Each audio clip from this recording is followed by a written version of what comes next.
السلام علیکم ورحمۃ اللہ وبرکاتہ۔ ان الحمد للہ والصلاة والسلام علی رسول اللہ، اما بعد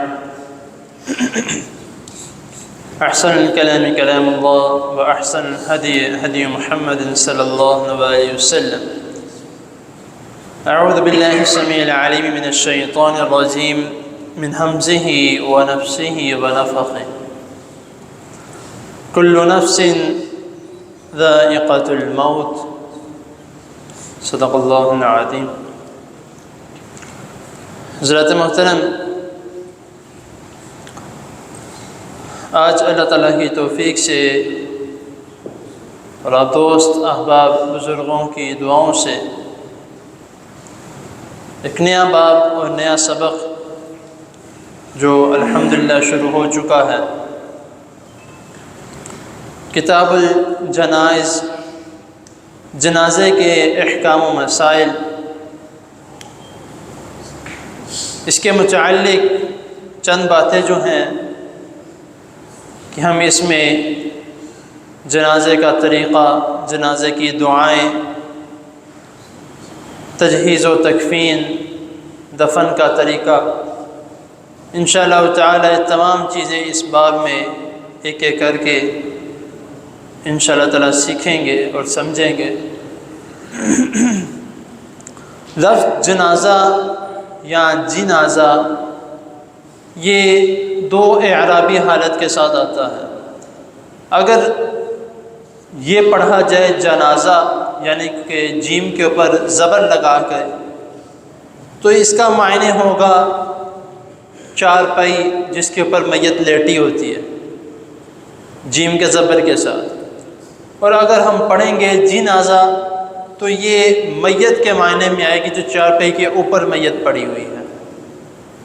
تو یہ جو اعرابی حالت ہے، طریقے دونوں درست ہیں، دونوں طرح اکثر لوگ جو ہیں وہ کوئی کہتا ہے جنازہ لے آؤ، کوئی کہتا ہے جنازہ لے آؤ، ہر ایک کا ایک بولنے کا طریقہ الگ ہوتا ہے۔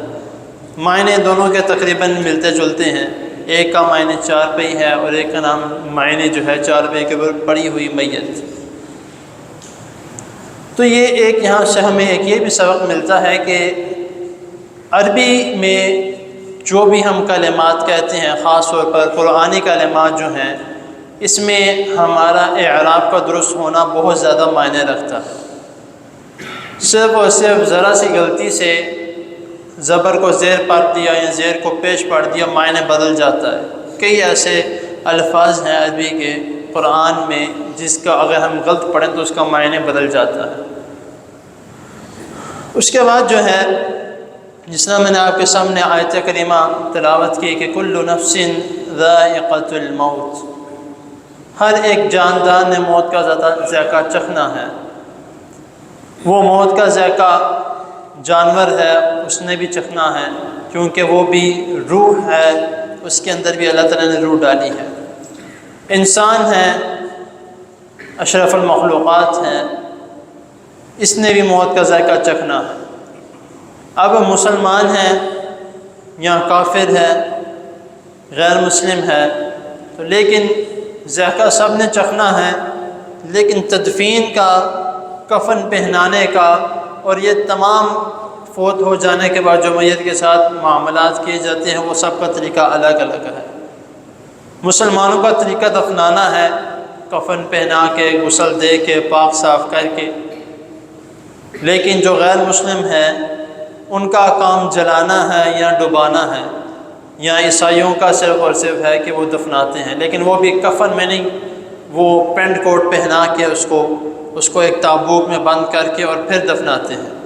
لیکن صرف اور صرف یہ مسلمانوں کو شرف حاصل ہے کہ ان کو پہلے غسل دیا جاتا ہے، پاک صاف کیا جاتا ہے، اس کو ایک سفید وہ کپڑا جو کہ رسول اللہ صلی اللہ علیہ وسلم کو سب سے زیادہ پسندیدہ رنگ جو ہے سفید رنگ کے کفن میں اس کو باندھا جاتا ہے، اور اس کو باعزت جو ہے وہ قبر میں اتارا جاتا ہے اور اس کے اوپر مٹی ڈال دی جاتی ہے۔ تو یہ ایک طریقہ جو ہے وہ جنازے کا، اور انشاءاللہ تعالی اسی کے متعلق جو ہے وہ اس باب میں ہم سیکھیں گے کہ اس باب میں ہم نے دفنانا کس طرح ہے۔ جس طرح اکثر ہم ہر چیز میں دنیاوی معاملات میں آگے آگے ہوتے ہیں کہ یہ کام میں کر لوں گا، یہ والا کام بھی میں کر لوں گا، لیکن جو دینی معاملات ہیں اس میں ہم پیچھے پیچھے رہتے ہیں۔ جس طرح جنازہ پڑھانے کے متعلق میں نے بتایا کہ جب جنازہ پڑھانا ہو تو وہ کہتے ہیں کہ بھئی میں نے نہیں پڑھانا، مجھے دعائیں نہیں آتی، یا میں نے نہیں پڑھانا، مجھے طریقہ نہیں آتا، یا اکثر لوگ جو ہیں سارا کچھ آتا ہو لیکن میں نے نہیں پڑھانا، مجھے شرم آتی ہے۔ اسی طرح اذان کے معاملے میں یا نماز کے معاملے میں اکثر اس طرح ہوتا ہے کہ اگر کسی سے کہا جائے کہ بھئی آپ آگے ہو جاؤ، کہتا ہے نہیں مجھے شرم آتی ہے۔ اسی طرح اگر اسی کے برعکس دنیاوی معاملات میں کوئی اس طرح عمل ہو، کہیں کسی جگہ پہ جو ہے وہ ڈانس وغیرہ کا معاملہ ہو یا کوئی اس طرح کی بات ہو، تب جو ہے وہ ہم بڑھ چڑھ کے آگے جاتے ہیں کہ مجھے یہ عمل کرنا آتا ہے۔ لیکن جہاں پہ اگر دینی معاملات کی بات آ جائے وہاں پہ ہمیں شرم آتی ہے۔ تو اس کا ہمیں خیال کرنا چاہیے کہ دین کے معاملے میں ہمیں اس طرح کی جو ہے وہ باتیں نہیں کرنی چاہیے۔ کوشش کریں کہ دین کے معاملے میں خود بڑھ چڑھ کر آگے ہوں۔ جنازے کا مطلب ہے، نکاح کا معنی ہے، تو جتنا بھی اس طرح کے معاملات ہیں وہ ہمیں خود ہینڈل کرنے چاہیے۔ جیسے میں نے پہلے بھی بتایا تھا کہ جنازہ اور نکاح یہ دو ایسی چیزیں ہیں جو ہر مسلمان کو آنی چاہیے، کیونکہ اپنے عزیز و قارب کا نکاح یا عزیز و قارب کا جنازہ جو ہے وہ ہمیں خود پڑھانا چاہیے۔ اس میں خلوص نیت آ جاتی ہے، دل کا ارادہ آ جاتا ہے، اللہ تعالیٰ کی رضا آ جاتی ہے، اور سب سے بڑا جو ہے اس میں رشتہ داری کا جو ہے معاملہ جو کہ اللہ تعالیٰ کو بہت زیادہ پسند ہے، صلہ رحمی کا ایک وہ بھی آ جاتا، تو کئی ثواب مل کے ایک چھوٹا سا عمل بن جاتا ہے۔ تو اس لیے ہمیں کوشش کرنی چاہیے۔ اور جو رسول اللہ صلی اللہ علیہ وسلم سے سوال کیا گیا کہ اللہ کے رسول صلی اللہ علیہ وسلم یہ دنیا اتنی خوبصورت اللہ تعالیٰ نے بنائی ہے، تو یہ کس کا دل کرے گا اس دنیا سے جانے کا؟ تو نبی کریم صلی اللہ علیہ وسلم نے فرمایا کہ اگر جو شخص دنیا سے پیار کرتا ہے یا اس کے دل میں یہ آتا ہے کہ میں دنیا میں رہوں گا یا، تو پھر وہ اکثر جو ہے وہ موت کو یاد کرتا رہے، جو کہ دنیا کی لذتوں کو چٹکیوں میں ختم کرنے والی ہے۔ اب ایک انسان اچھا بھلا ہے، فوت ہو جاتا ہے، تو اس کا جو پیچھے جو اس نے سارا اپنی زندگی گزاری ہے اس کی آنکھوں کے سامنے آتی ہے، اس کی لذت تو ادھر ہی ختم ہو گئی۔ دنیا کا جو مزہ تھا، دنیا کی جو چمک دمک اس کی آنکھوں میں، دنیا کا جو ٹیسٹ ہے، وہ جس طرح موت نے اس کو چھونا ہے اس کی ساری لذتیں ختم ہو جانی ہیں۔ تو اس لیے جو ہے ہمیں اکثر موت کا جو ہے اس کا ہمیں اکثر ذکر کرتا رہنا چاہیے، سوچتے رہنا چاہیے کہ کسی بھی وقت ہمارا آخری لمحہ ہو سکتا ہے۔ ہمیں نیک اعمال کرنے چاہیے اپنی آخری زندگی کے لیے، اخروی زندگی کے لیے ہمیں اپنے نیک اعمال اکٹھے کرنے چاہیے۔ تو اس لیے ہمیں اس کا خیال کرنا چاہیے۔